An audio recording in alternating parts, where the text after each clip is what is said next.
Bharatiya Janata party के जिला के अध्यक्ष श्री विनय प्रताप सिंह जी,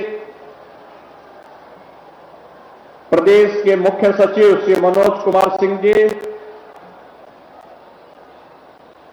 प्रमुख सचिव पर्यटन एवं संस्कृति श्री मुकेश मिश्राम जी, चीफ पोस्ट मास्टर जनरल और आज के समारोह में उपस्थित उन महान क्रांतिकारियों के परिवार के सभी सम्मानित सदस्यगण, शहीद परिवारों, वीर नारियों और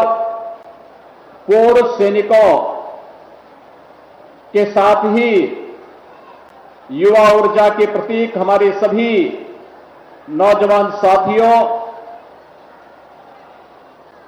प्यारे विद्यार्थियों और उनके सभी सम्मानित अभिभावक और उपस्थित बहनों और भाइयों, मैं सबसे पहले काकोरी ट्रेन एक्शन शताब्दी महोत्सव के अवसर पर प्रदेश भर से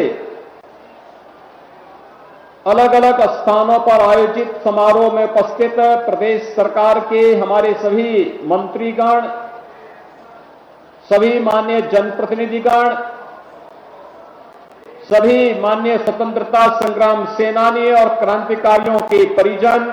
शहीद परिवारों के परिजन, वीर नारियां, पूर्व सैनिक और उपस्थित सभी प्रदेश भर के हमारे सभी उपस्थित बहनों और भाइयों,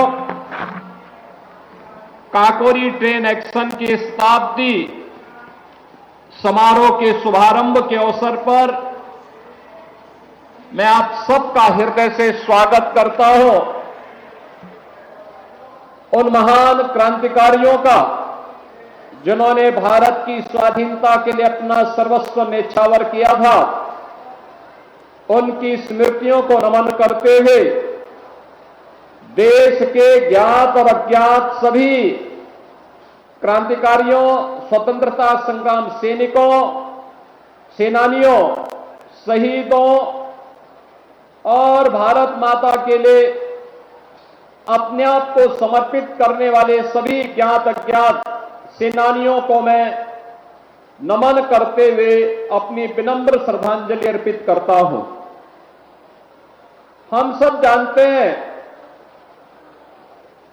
कि देश 1947 में 15 अगस्त के दिन आजाद हुआ, लेकिन आजादी अचानक हमें नहीं मिली। आजादी के लिए एक लंबा संघर्ष हुआ था। अलग अलग कालखंडों में हुआ यह संघर्ष इतिहास के पन्नों में आज भी हम जानते हैं, पहचानते हैं। उनसे जुड़े हुए स्थल आज भी हमारे लिए तीर्थ स्थल बनकर के एक नई प्रेरणा के स्रोत बने हुए हैं। आजादी की इस लड़ाई का केंद्र बिंदु यद्यपि पूरा भारत था, लेकिन जैसे कि उत्तर प्रदेश की अपनी एक पहचान है, भारत की आध्यात्मिक और सांस्कृतिक पहचान के प्रतीक उत्तर प्रदेश प्रथम स्वातंत्र समर 1857 के इस अभियान को भी लीड कर रहा था। मंगल पांडे ने बैरकपुर में जहां इसकी अगुवाई की थी, वहीं एक साथ उत्तर प्रदेश के अंदर कहीं गोरखपुर में बंधु सिंह के द्वारा,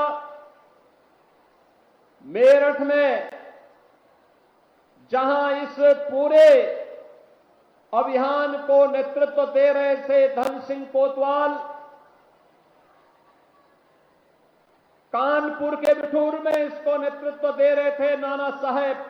और त्यात्या टोपे जैसे क्रांतिकारी,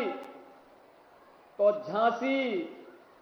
में महारानी लक्ष्मीबाई, जिनके नाम से ही ब्रिटिश हुकूमत कांपती थी, यह झांसी की रानी लक्ष्मीबाई झांसी में प्रथम स्वतंत्र समर को एक नेतृत्व प्रदान कर रही थी। आजादी की लड़ाई केवल वहीं थमी नहीं, लगातार जारी रही। अभी 2 वर्ष पहले हमें उत्तर प्रदेश के अंदर चोरी चोरा की 1922 में घटित उस ऐतिहासिक घटना को शताब्दी महोत्सव के साथ जोड़ने का अवसर प्राप्त हुआ। 2023 आदरणीय प्रधानमंत्री जी के मार्गदर्शन और नेतृत्व में हम लोगों ने देश की आजादी के अमृत महोत्सव के आयोजन के साथ जुड़ने का अवसर हमें प्राप्त हुआ और आजादी के अमृत काल के शुभारंभ के अवसर पर ही काकोरी ट्रेन एक्शन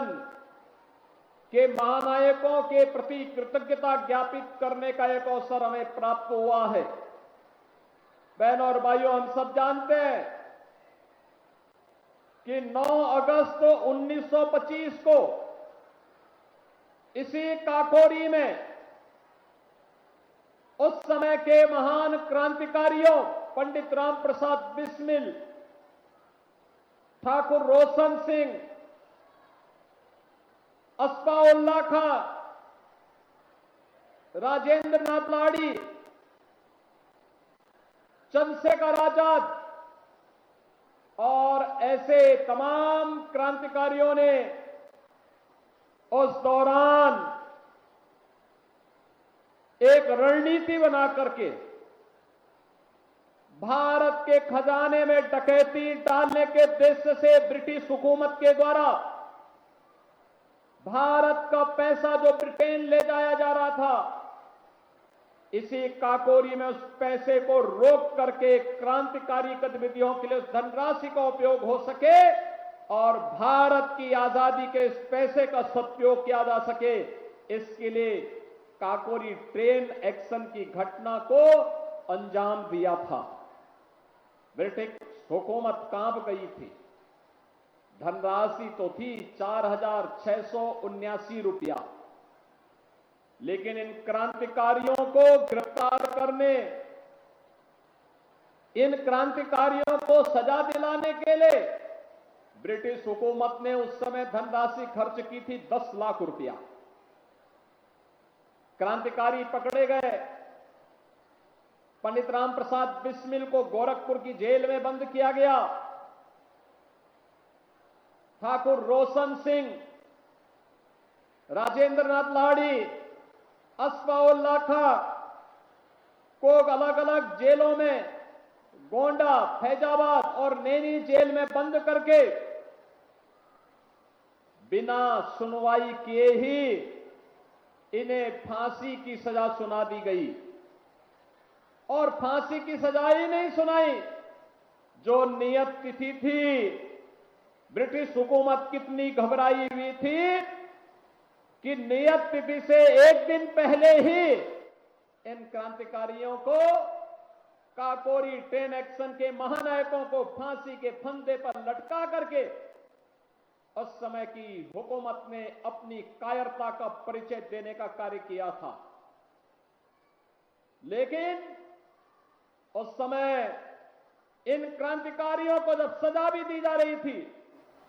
इन्होंने कभी भी ब्रिटिश हुकूमत